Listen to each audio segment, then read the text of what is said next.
भारत के उत्तर प्रदेश में एक पुराना गांव था जहां एक कुआं सदियों से वीरान पड़ा था। लोग उसे मनहूस कुआं कहते थे।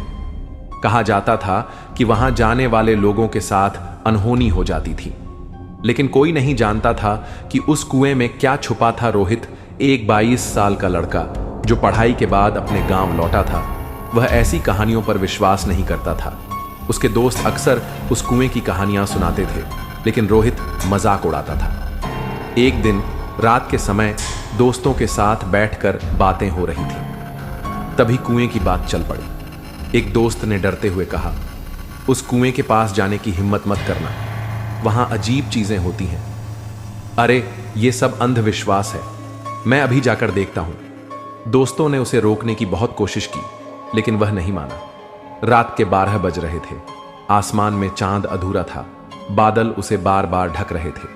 हवाएं तेज हो गई थीं, जैसे किसी तूफान के आने की आहट हो। रोहित अकेला कुएं की ओर बढ़ा। उसने अपने फोन की टॉर्च जलाकर कुएं में झांका। अंदर अंधेरा था, बहुत गहरा अंधेरा। तभी एक धीमी सिसकी की आवाज आई। कौन है? रोहित ने हिम्मत करके पूछा। कोई जवाब नहीं, लेकिन सिसकियों की आवाज बढ़ने लगी।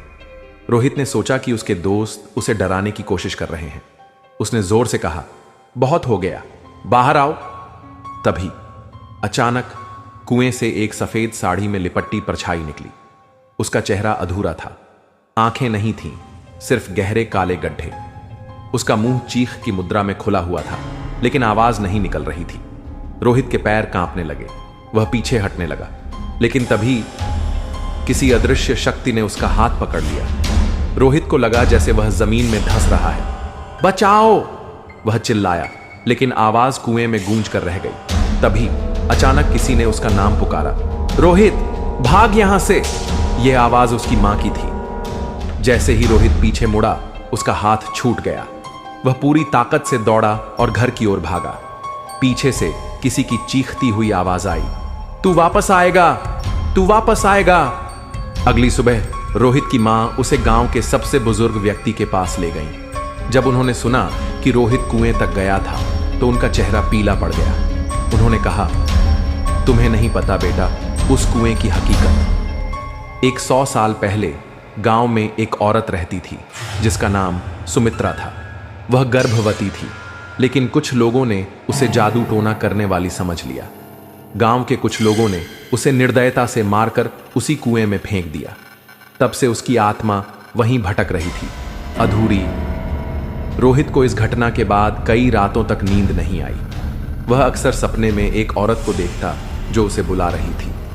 एक रात जब वह सो रहा था, उसकी मां को अजीब सी आहट सुनाई दी। जब उन्होंने कमरे का दरवाजा खोला, रोहित बिस्तर पर पड़ा तड़प रहा था, जैसे कोई उसका गला घोंट रहा हो। उन्होंने मंत्र पढ़े, हनुमान चालीसा चलाई, तब जाकर वह होश में आया। रोहित गांव छोड़कर चला गया, लेकिन कहते हैं आज भी अगर कोई उस कुएं के पास जाता है तो वहां से सिसकियों की आवाज आती है, और कभी कभी कोई अदृश्य शक्ति किसी का हाथ पकड़ लेती है।